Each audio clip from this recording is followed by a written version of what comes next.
how to remove Add to Cart button in Shopify Origin Theme. Hello guys and welcome to today's video. Today I'm going to teach you how you can remove this specific button in your Origin theme in Shopify.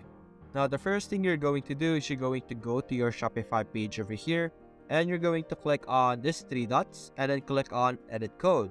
Now over here, this is where we will be able to edit codes on our Shopify store. So you're simply going to click on the search bar over here and you're going to search for buy, just like that, and you would be able to see this buy buttons over here.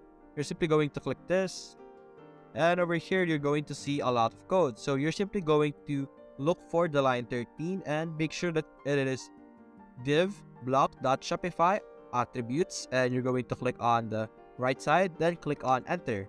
In this section, you're going to type in curly brackets, percentage, then comment. Just like that. And then you're going to scroll down to the bottom and you're going to enter over here. Make sure that it is above the slash div block over here.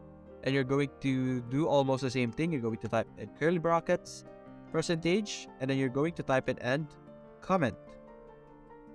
Just like that. And then you're simply going to click on save. And we're going to check out our store over here. You're going to click on refresh. And as you can see, we have successfully removed the add to cart button in your Origin theme store. And that's it guys. Hope you enjoyed the video. Thanks for watching.